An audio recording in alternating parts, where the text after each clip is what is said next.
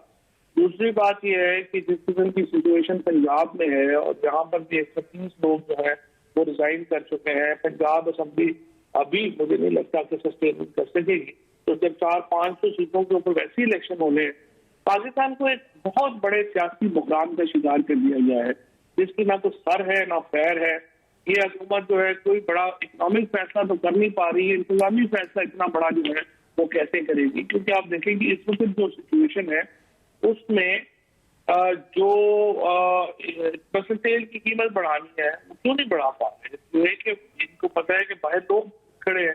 اتنی unstable government روزانہ کی بنیاد کے اوپر نہیں چل سکتی. کتنی دیر اپنا بوجھ اٹھائیں گے؟ اپنے بوجھ کے تلے دب رہے ہیں اور صرف انتظار ہے کہ کس وقت ان کی پشت کے اوپر ایک دن کا زیادہ ہو جائے گا. ٹھیک. اب اگر چوہدری صاحب فرض کریں کہ یہ گورنمنٹ چلتی رہتی ہے اور نومبر آ جاتا ہے اور اس وقت نئے آرمی چیف کی تعیناتی کا ٹائم ہے, اور اگر وہ آپ کے پریشر میں آ کے نئے آرمی چیف کو تعینات نہیں کرتی تو پھر اس کا مطلب یہ ہو کہ جب تک نئی گورنمنٹ نہیں آتی پرانے آرمی چیف چلتے رہیں گے, تو یہ تو ایک ایڈاکزم سسٹم ہو گیا نا, ایڈاک سسٹم ہو گیا. تو آپ یہ چاہتے ہیں کہ فوج کے اندر بھی ایک ایڈاک سسٹم ہونا چاہیے؟ میں نے جس طرح آپ سے کیا کہ گورنمنٹ نہیں نومبر تک چل نہیں سکتی, نومبر سے بہت پہلے الیکشن کرانے تھے. اچھا, یہ فرمائیے کہ سر یہ جو آپ احتجاج کرنا چاہ رہے ہیں اس سے آپ حاصل کیا کرنا چاہتے ہیں؟ آپ کا الٹیمیٹ گول کیا ہے؟ Ultimate goal election. اس کی وجہ یہ ہے کہ پاکستان کے اندر جو الٹیمیٹ آربیٹر ہے پیپل آف پاکستان, اور پاکستان کے لوگوں کا حق ہے کہ وہ اپنی حکومت کو چنے, نہ کہ یہ کہ آپ ایک بین الاقوامی سازش کے نتیجے میں اور فیصلے جو ملک سے باہر ہوئے ہیں اس کے نتیجے میں پاکستان کے اوپر حکومت مسلط کرتے ہیں. تو لہٰذا الٹیمیٹ آربیٹر جو ہے وہ پیپل آف پاکستان ہے اور انہوں نے فیصلہ کرنا. ٹھیک ہو چوہدری صاحب, آپ کا بہت بہت شکریہ. آپ چھوٹی سی بریک لیں گے اور بریک کے بعد دوبارہ حاضر ہوتے ہیں. پروگرام میں دوبارہ خوش آمدید. ہمارے ساتھ اسحاق ڈار صاحب ہیں لندن سے, سابق وزیر خزانہ. ڈاکٹر صاحب آپ کا بہت بہت شکریہ. یہ فرمائیے کہ سر یہ ملک کی اکانومی کی صورتحال ہے کیا اور ہم اسے کم آؤٹ کیسے کر سکتے ہیں؟ جی بسم اللہ الرحمن الرحیم. اللہم صلی علی رسول الکریم. شیخ صاحب, جیسے کہ آپ کو معلوم ہے کہ ملک کی معیشت تو کووڈ سے پہلے ہی گراؤنڈ ہو چکی تھی, اور ہم نہ اپنے ریونیو کو بڑھا سکے, نہ ہم اپنے جو اخراجات پر قابو رکھ سکے, اور نہ ہی ہم 10,000 ارب قرضہ کم کرنے آئے تھے. ہم نے پاکستان کی تاریخ میں بدترین یعنی پرسنٹیج انکریز کیا, اور جو مسلم لیگ اور پیپلز پارٹی نے 10 سال میں 18,000 ارب کا قرضہ بڑھایا تھا, 10 سال میں انہوں نے 3.5 سال میں 18,000 ارب کا قرضہ بڑھا دیا. تو سچویشن ظاہر ہے کہ آپ مہنگائی لے لیں تو وہ 14% کے قریب ہے. آپ اپنی انفلیشن لے لیں, جو فوڈ کی ہے وہ ملک کے عوام اس کو برداشت نہیں کر پا رہے. ہر چیز کی قیمت جو ہے 3.5 سال میں دوگنی ہو چکی ہے. تو مہنگائی یہ ہے عام آدمی کے جو معاملات ہیں. بے روزگاری عروج پہ ہے, لوگوں کو روزگار نہیں مل رہا. غربت جو ہم نے 2 کروڑ لوگوں کو نکالا تھا, 2 کروڑ لوگ دوبارہ دھکیل دیے گئے ہیں. تو یہ صورتحال کافی گمبھیر ہے. اور جب آپ میکرو لیول کی بات کرتے ہیں تو پاکستان ایک دفعہ پھر 2013 کے شروع میں جیسے macro economic instable country declare ہو چکا تھا, ہم اسی صورتحال میں بلکہ اس سے بری اور ڈیپر کوارٹر میں ہم پھنس چکے ہیں, ہم زیادہ دلدل میں پھنس چکے ہیں. تو وہ ایک جو ریکوری ہوئی تھی اور جو سارا وہ تو تباہ ہو چکا ہے. تو میرے لیے کافی بڑی سچویشن ہے, لیکن اللہ کے بھروسے پہ ہمیں پوری ایفرٹ کرنی ہے. ہمیں ساری چیزوں کو ریورس کرنا پڑے گا ایک ایک کر کے, اور اس کی تباہی جو ہے انہوں نے اپنے ہاتھوں سے, میں ہمیشہ کہتا ہوں مین میڈ کرائسس اور مین میڈ ڈسٹرکشن. نہیں ڈاکٹر صاحب وہ بالکل ٹھیک ہے, لیکن اب دیکھیں سر جو قرضے ہیں اس کی جو قسطیں ہمارے جی ڈی پی کے 85% پہ چلی گئی ہیں. تو اب آپ خود اندازہ لگائیے کہ اگر یہ 100% پہ چلی گئی, 15% اور اضافہ ہو گیا تو ہماری اکانومی تو وائبل نہیں رہے گی. پھر سری لنکا میں اور پاکستان میں کوئی فرق نہیں ہوگا. نہیں, اس طرح نہیں ہے چوہدری صاحب. یہ ہمارے لوگ جو ہیں وہ غیر ذمہ داری کا ثبوت دیتے ہیں.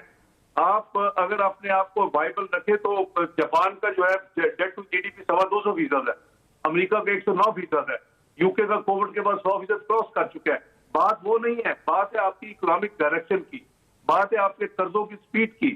کہ اگر 2013-18 میں تقریباً ایوریج 6 سے 7 ارب یومیہ قرضے میں اضافہ ہو رہا تھا، تو ابھی ان 3.5 سال میں 14 بلین یومیہ اضافہ ہوا ہے. تو آپ امیجن کریں کہ کوئی آپ کا میننگ فل کوئی پروجیکٹ نہیں لگا پاکستان میں ڈیولپمنٹ کا کہ آپ جسٹیفائی کر سکے کہ جی ہم نے یہ اتنے 1000 میگا واٹ بجلی لگا دی ہے، ہم نے ضرب عضب ایک لڑ لی ہے، ہم نے رد الفساد فائنانس کر دیا ہے، ہم نے ڈیولپمنٹ کے 2500 کلومیٹر سڑکیں اور ہائی ویز بنا دیے ہیں.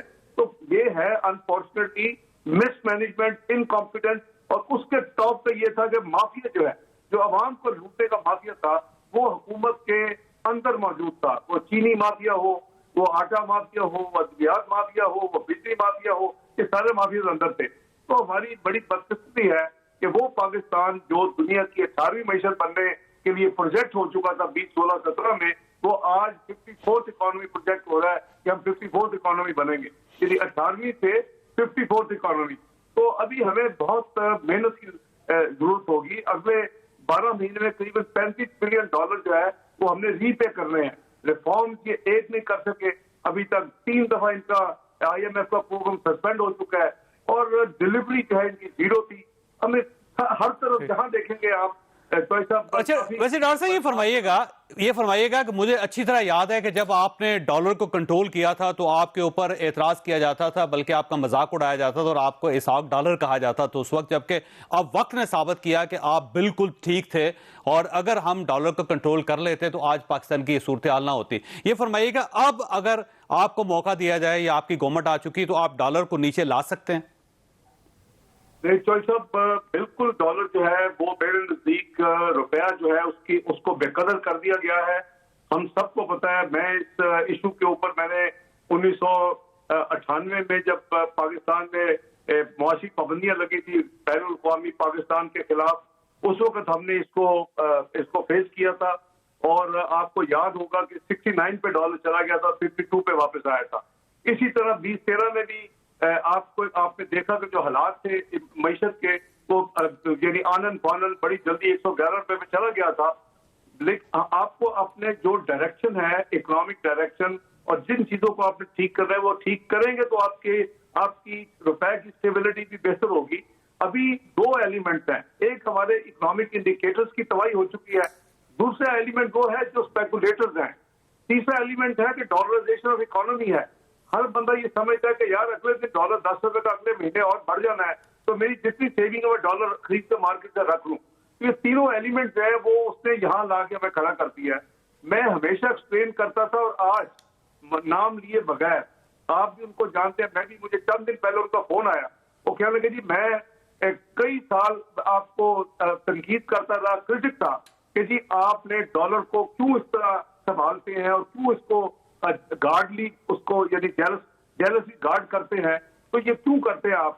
اب مجھے سمجھ آئیے کہ جتنی بیماری کی جڑ ہے وہ ایک روپے کی بے قدری ہے اور اس کی وجہ سے پاکستان میں جو اس وقت طوفان آیا ہے تو انہوں مجھے ایکچولی یعنی سمپتھی کہہ لیں، معذرت کہہ لیں. یہ کئی سال سے بہت مشہور ہے. میں آپ کو علیحدہ میں نام بھی بتا دوں گا. نہیں، آپ شیخ رشید صاحب کی بات کر رہے ہیں سر؟ جی شیخ رشید صاحب کی بات کر رہے ہیں آپ؟ نہیں شیخ رشید تو میں نہ اس کا فون سنوں گا نہ وہ مجھے فون کرے گا نہ میں کروں گا. میں آپ کے صحافی کی بات کر رہا ہوں، سینئر ترین جو اس وقت یعنی جو کہا کرتے تھے کہ یہ ڈالر چھوڑ دے کھلا، اب وہ کہہ رہے ہیں کہ آپ ٹھیک کرتے تھے. میں یہ آپ کو جیسا بتا رہا ہوں. اچھا سر، یہ فرمائیے کہ IMF کا جو پروگرام ہے وہ بحال ہو گیا ہے یا پھر مئی میں ہوگا؟ نہیں جی ابھی تو بحال کیا، ابھی تو بات چیت کرنے کے لیے آپ کے ساتھ آ رہے ہیں مئی میں. ابھی بحال نہیں ہوا. اس طرح تو بحال نہیں ہوتے پروگرام جب ٹوٹتے ہیں. جب ہماری جب بھی کوئی تعطل آیا ہے، ہمارا تو الحمدللہ کوئی تعطل نہیں آیا. ہم نے تو 2013 میں شروع کیا. پاکستان کی تاریخ میں ون اینڈ اونلی پروگرام جو 12 ٹوٹل ریفارم جس نے ڈیلیور کیے وہ ہمارا پروگرام تھا. اور آپ نے دیکھا کہ 104 روپے 50 روپے کے قریب روپیہ اسٹیبل رہا.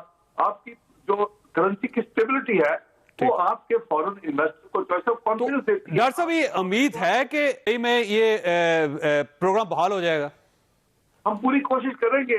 ہم نیم کے PMLN اور اس وقت جو اتحادی مل کے ہماری حکومت بنی ہے، ہم نے اس لیے تو نہیں لی کہ ہم عمران خان اور اس کی کوٹری کو باہر نکال دیں اور پھر ہم اس کو رحم و کرم پہ چھوڑ دیں. ہم نے 2013 میں یہ کیا تھا چوائس صاحب. ہم نے ایڈ کے معاشی پابندیوں کے بعد بھی یہی کیا تھا. تو یہ ہمیں بڑی محنت. اچھا ویسے ڈاکٹر صاحب اگر ہم پروگرام میں دوبارہ جاتے ہیں اور IMF ظاہر ہے ہمیں اگر قرضہ دیتا ہے تو اس کی شرائط بڑی سخت ہوں گی, پھر ہمیں یہ پیٹرول پہ بجلی پہ سبسڈیز واپس لینی پڑیں گی, تو یہ تو مہنگائی اور بڑھ جائے گی.